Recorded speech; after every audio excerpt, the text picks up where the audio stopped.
Okay, welcome this afternoon to the third or fourth presentation, I've already lost count, of the FlexTiles runtime software architecture. So this is a little bit of an intermediate talk. We've had the introduction, we've had the hardware architecture and accompanying software architecture for the eFPGA. What I want to talk about now is really the software layer that overlays the entire hardware architecture and how you look at it from a software perspective. The actual tooling part will be done in the following presentations.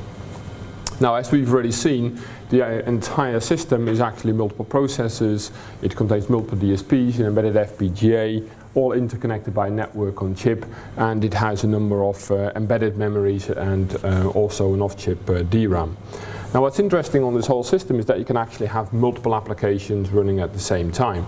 Those applications can either be real-time or non-real-time. We don't really care. In fact, most of the applications that we run are real-time. The applications could be the automotive video image analysis and so on that we could see in the beginning. Okay, so the basic idea that we have in FlexTiles is really that every application runs within its own virtual execution platform. And this means that we take a physical platform that has many resources and chop it up into smaller logical resources that then form a virtual platform into which each application runs. Now, what's important about this is that we really wish to do this per application in such a way that there is no interference between different applications. The main concept that implements this is the concept of a bundle. And a bundle is, first of all, the specification of a virtual platform, and secondly, all the ELFs or binaries of a particular application that it needs to run. So that's, for example, the bit streams for the eFPGA, the ELFs for DSPs and processors. Now, bundles are produced by the FlexTiles design flow, and they're dynamically loaded at runtime and can also be dynamically stopped at runtime. And what you see at the bottom right of the picture is that we have multiple physical processors interconnected, and we put through a software layer on top create these virtual execution platforms. Now, the FlexTiles design flow, which will be shown in much more detail later on, is shown in a very, very general picture here. So the first thing to note is that on the left you actually have the application, so the individual components, the individual actors or tasks of the application. You need, of course, supply the C code for that. Then you have to say how they're interconnected into one coherent application, that is the whole application graph. So that's what the user has to provide. Next to that, of course, you need to say onto what physical platform you need to map this application. That's shown on the far right. In the middle, we see that you also, as a user, have to say, or as a system integrator perhaps, have to say how big the virtual platform has to be into which you integrate this application. After that, there's a large box that will be detailed later that basically crunches a lot of details and then pops out an application bundle that encapsulates basically the binaries, the ELFs, and the virtual execution platform specification. Now, to give an example, let's suppose that we have a couple of general purpose tiles, we have a couple of DSP tiles, we had the embedded FPGA fabric, and also some memories. Well, obviously we can specify and chop up these physical resources into smaller ones as indicated by the dotted lines. Within each of those dotted lines, within the virtual parts of these physical resources, we can instantiate, for example, here application 1. So the point to note is that application 1, which is in this case a data flow or a cyclostatic data flow application, can have multiple tasks on each processor, or maybe even on each DSP, and can also have tasks on different processors, different DSPs, and eFPGA. So it can be distributed across multiple resources. Now, of course, like we said before, because everybody runs in their own virtual platform, you can actually have multiple applications running concurrently without any interference, even though they're sharing the resources. The Atomique microkernel, which is essentially just a TDM multiplexing but at a very precise level, basically converts a single general purpose processor into multiple smaller logical processors. Now really, I guess, the most interesting thing of the software architecture and the resource managers. So there's a whole software layer that basically manages all the different resources. So there will be one resource manager that manages each general purpose processor. So that means you can ask for a certain budget in terms of time. You can ask for a certain budget in terms of instruction, data, communication memory, DMAs, and so on. So it is basically the manager of whoever gets parts of the resources.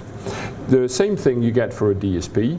However, it's important to note that the DSP resource manager isn't actually run at a DSP because you want to keep it lean and mean. So the resource manager for the DSP, like that for the network on chip, is actually run on one of the GPPs. Okay. Similarly for the embedded FPGA and for the DRAM. So in fact, it's only the GPPs that have their own local resource managers, and for all other resources there is one resource manager on one of the GPPs. Now what do they actually do? Well, basically you can ask for a certain budget. You can say I want a certain virtual resource of a certain size, and through an API you can reserve that budget and then allocate that reserved budget. And finally, when you're done with it, of course, you can actually release it. So the point of the budget manager is that it actually manages who gets what part of a physical resource and makes it into a logical resource. The actual budget enforcement itself, however, is done by the resource, such as the Atomique microkernel or the connections in a network on chip. There's also a driver, and the driver is really the part, the traditional driver, that's really the part that actually talks to the remote resources in case that's necessary. So an eFPGA may actually require some drivers on the GPP.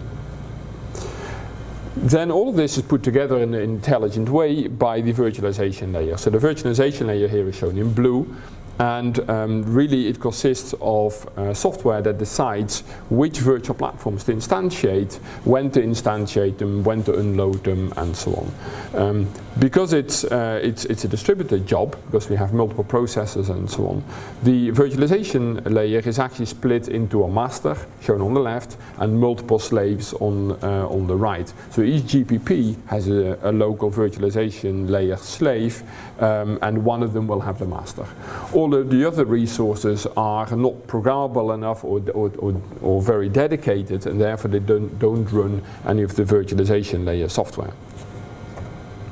Okay, so the point of these virtualization layers really is to manage the bundles. So when to load and unload bundles, when to start and stop bundles, and so on. Now, of course, this can happen on the basis of external events, like, for example, a button is pushed, or we observe something somewhere and we start to stop applications.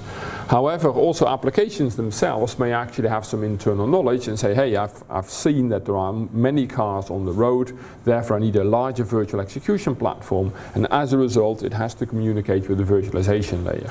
So there is an interface between the virtualization layer and the application can ask for modifications to its virtual execution platform.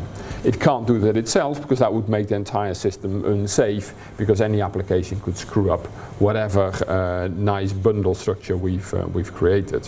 Okay. Similarly, the virtualization layer can ask an application to go to a quiescent state before its bundle is being stopped. So the application is a nice way to shut down.